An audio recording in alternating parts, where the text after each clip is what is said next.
ఈరోజు ఈ ప్రెస్ మీట్కి వచ్చిన మీడియా జర్నలిస్టులకు విలేకరులకు అందరికీ పేరు పేరున ధన్యవాదాలు తెలియజేస్తున్నాం.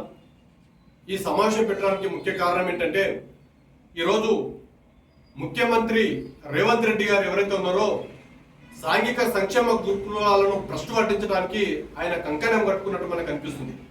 ఎందుకంటే సాంఘిక సంక్షేమ గురుకులాల్లో దాదాపు 50% స్టాఫ్ను నిన్న అర్ధంతరంగా తొలగించడం జరిగింది.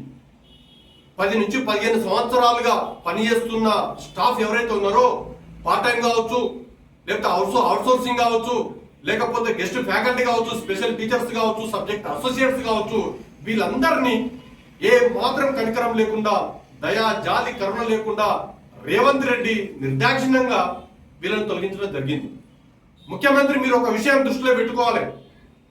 ఈరోజు భారత రాజ్యాంగం ప్రతి ఒక్కరికి హక్కులను ఇచ్చింది. ఆ హక్కుల ప్రకారంగా 5 నుంచి 6 సంవత్సరాలు దాటితే వాళ్ళకు పర్మనెంట్ చేయొచ్చు. కానీ ఆ పర్మనెంట్ చేయకుండా 10 నుంచి 15 సంవత్సరాలు వాళ్ళ జీవితాన్ని ఈరోజు గురుకులాలకు దారపోస్తే అలాంటి ఈ గురుకుల టీచర్లను పార్ట్ టైం టీచర్లను ఈరోజు తొలగించడం ఎంతవరకు సమంజసమని ఈ పత్రికా ముఖంగా అడుగుతున్నాం. మిత్రులారా, ఒక విషయం గమనించాలి.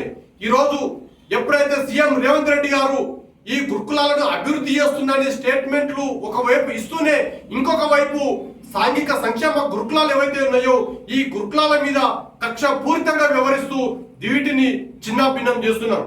అందులో భాగంగానే ఈ సాంఘిక సంక్షేమ గురుకులాల్లో పనిచేస్తున్న ఉద్యోగులు ఎవరైతే ఉన్నారో 4 నెలలుగా ఇప్పటి వరకు జీతాలు ఇవ్వలేదు. ఈ సాంఘిక సంక్షేమ గురుకులాల్లో పనిచేస్తున్న ఈ టెండర్ దారులు ఎవరైతే ఉన్నారో, కాంట్రాక్టర్స్ ఎవరైతే ఉన్నారో వాళ్ళకు 5 నెలలుగా బిల్లులు ఇవ్వట్లేదు. అదేవిధంగా 10 నుంచి 15 సంవత్సరాలుగా పనిచేస్తున్న కాంట్రాక్టర్ టీచర్స్ ఎవరైతే ఉన్నారో వాళ్ళందరినీ ఈరోజు వాళ్ళ గొంతు కోసి వాళ్ళ నడి రోడ్డు మీద పెట్టడం జరిగింది. అది మాత్రమే కాకుండా ఈరోజు గురుకులాల్లో చదువుతున్న పేద విద్యార్థులు ఎవరైతే ఉన్నారో ఆ పేద విద్యార్థులకు అందరికీ విద్యను అందకుండా వాళ్ళ ఉపాధ్యాయులను దూరం చేసి ఈరోజు నానా ఇబ్బందులకు గురి చేస్తున్నారని ఈ సభాముఖంగా విజ్ఞప్తి చేస్తున్నాం.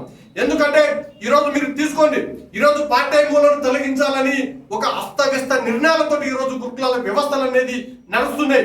ఈ ముఖ్యమంత్రి ఎవరైతే ఉన్నారో డిప్యూటీ సీఎం ఎవరు మల్లుపట్టి విక్రమార్క, ఆయనకు కుర్చీ మాత్రమే ఉంటది, కానీ పవర్ ఉండదు. ఆయన ఫైనాన్స్ మినిస్టరే, కానీ తన జాతి బిడ్డలకు 10 రూపాయలు ఇచ్చుకోలేని దీని అవస్థలో ఈరోజు మల్లుపట్టి విక్రమార్క ఉన్నారు.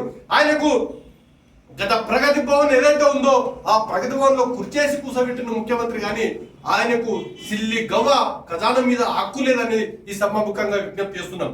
అదేవిధంగా ఈరోజు గురుకులాల్లో పిల్లలు ఎవరైతే ఉన్నారో వాళ్ళు అనేక ఇబ్బందులకు గురవుతున్నారు.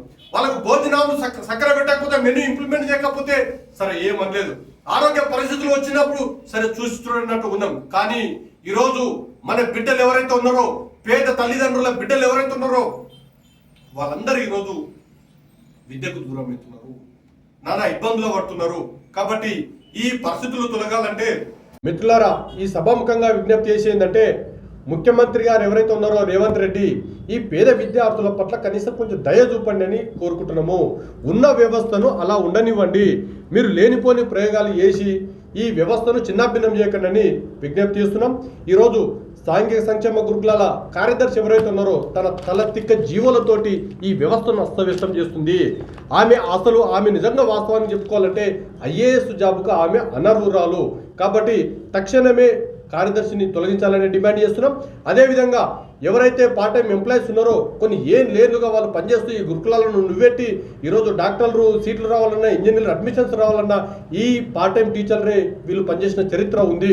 కాబట్టి వీళ్ళు లేకపోతే మన గురుకులాల వ్యవస్థ లేదు. కాబట్టి తక్షణమే వాళ్ళను వెనుకకు తీసుకోవాలని డిమాండ్ చేస్తున్నాం. లేని పక్షంలో మిత్రులారా, ఈరోజు రాష్ట్రంలో ఉన్న తల్లిదండ్రులందరినీ ఒక ఐక్యం చేసి విద్యార్థులందరినీ ఏకం చేసి సీఎం ఇల్లు ముట్టడి చేయక తప్పదని ఈ సభాముఖంగా విజ్ఞప్తి చేస్తూ మరొక్కసారి ఈ రాష్ట్రంలో ఉన్న తల్లిదండ్రులకందరికీ, ఈ గురుకులాల తల్లిదండ్రులు ఎవరైతే ఉన్నారో వాళ్ళకందరికీ ఈ సభాముఖంగా మేము పిలిపిస్తున్నాం. ఉద్యమాలకు సిద్ధమవుదాం. ఈ రేవంత్ రెడ్డి ఎవరైతే ఉన్నారో ఈయన మెడలు వచ్చి మన పేద విద్యార్థులను, మన బిడ్డలను మనం కాపాడుకోవాల్సిన అవసరం ఉందని ఈ సభాముఖంగా విజ్ఞప్తి చేస్తూ సెలవు. Thank you very much.